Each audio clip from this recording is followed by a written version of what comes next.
Fala pessoal, sejam todos bem-vindos a mais um vídeo aqui do NS Futebol. Vou começar de novo fazendo a mesma coisa que eu falei ontem para vocês, pedindo desculpa pela voz, tá?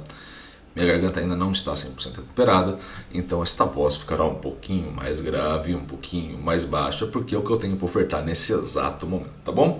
Mas eu prometo que assim que melhorar, os próximos vídeos ficam gravados com melhor qualidade de áudio para vocês, beleza? Seguinte, sobre o Brasileirão, sobre esses jogos de sábado, a gente vai passar por cada um deles, mas antes de passar, vamos começar mostrando para vocês que as demandas elas apresentam algumas alterações, né? Não no sentido de alterar o grau de importância das variáveis, ou seja, continua sendo o chute o mais importante, continua sendo a conversão de chute para gol uma variável importante, continua sendo o número de defesas que o goleiro realiza pelo chute dos adversários uma variável importante. Mas percebam como as variáveis também, se vocês forem pegando os vídeos passados, elas vão modificando de acordo com essa organização. Então assim, faz parte desse processo essa construção de fato, beleza? E aí pessoal, temos o seguinte, novidades, uma novidade na nossa escalação em relação à rodada passada. A gente mantém o Lucas Perry no gol, o Nino e Léo Pereira, o Maguinho do Goiás e o Ayrton Lucas do Flamengo, assim como Vila Sante e PH Ganso. E aí a novidade, o Christian do Atlético Paranaense já aparece ali no meio campo com o trio de ataque Eduardo Sacha, Roger Guedes e Tiquinho Soares, beleza? Então vamos aos jogos, começando pelo clássico que vai ocorrer no Morumbi, São Paulo e Fluminense. São Paulo jogando como mandante overall 61 contra um Fluminense com overall 48. Vantagem do Fluminense na posse de bola, né? Recupera mais rápido essa bola e mantém mais essa posse do que a equipe do São Paulo, que também é uma equipe que gosta da posse da bola.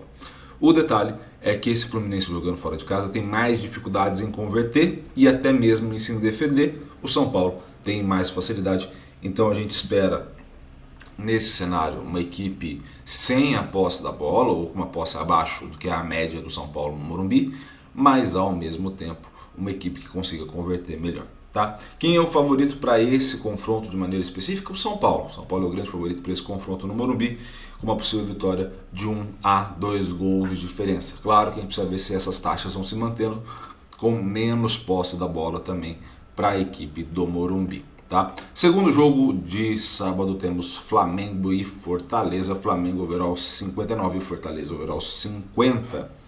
E aí você tem apenas dois critérios onde apresenta um empate entre as duas equipes, que é de recuperação e da defesa do goleiro. Tá? São dois critérios que apresentam um empate.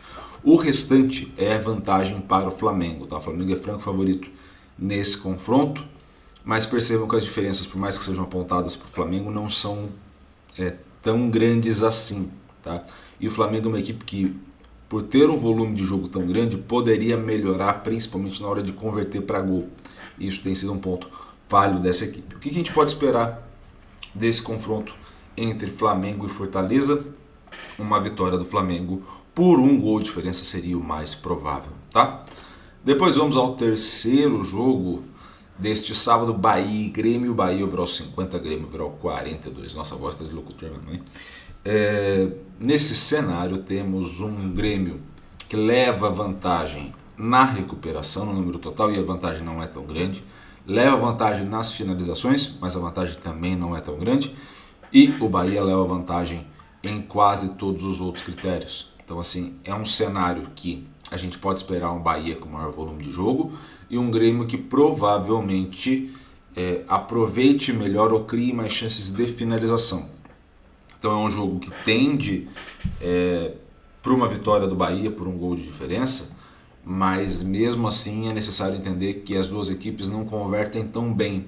E quando você tem um jogo onde as duas equipes não convertem tão bem essas ações, né? Bahia como mandante e Grêmio como visitante, quem converter primeiro leva uma grande vantagem, justamente pela dificuldade do adversário em conseguir buscar essa conversão sob pressão. Tá? Então, mas partindo do histórico, vantagem de um gol para a equipe do Bahia. Tá? Para a gente finalizar a rodada, temos Internacional e Cruzeiro. Internacional overall 56, Cruzeiro overall 60. uma vantagem do Cruzeiro no volume de jogo, basicamente em passe e em progressão, tá? Sendo mais em passe do que em progressão, que indica passes para o lado e para trás, e acaba tendo o restante de desvantagem. O detalhe é que essas desvantagens do Cruzeiro não são grandes. Então, assim, quando a gente olha para o chute, 29-24, não é uma desvantagem tão grande. A conversão para gol é 0,403, também não é tão grande. Então percebam como essas situações colocam um equilíbrio muito grande entre as duas equipes e, é claro, coloca uma equipe do Cruzeiro um pouco à frente, por conta até mesmo do volume de jogo e das taxas de conversão serem parecidas, tá? O que a gente pode esperar desse jogo no Beira-Rio? A gente pode esperar um empate entre as duas equipes. Esse seria o resultado mais provável, seria um empate entre Inter e Cruzeiro, ou até mesmo, se pender um pouco, se melhorar esse aproveitamento, uma vitória do Cruzeiro. Mas o mais provável nesse cenário seria o empate, beleza? Então esses são os jogos de sábado. Novamente peço desculpa pela voz, mas ficará um videozinho mais curto para vocês também se deleitarem. E vejo vocês amanhã com jogos de domingo e também com o jogo de segunda-feira. Combinado? Um grande abraço a todos, obrigado pelo carinho e pela audiência. E gostou? Curta, comente, compartilhe esse vídeo com o máximo possível de gente. E se inscreva no canal e ative o sininho para receber todas as notificações. Um grande abraço a todos, valeu!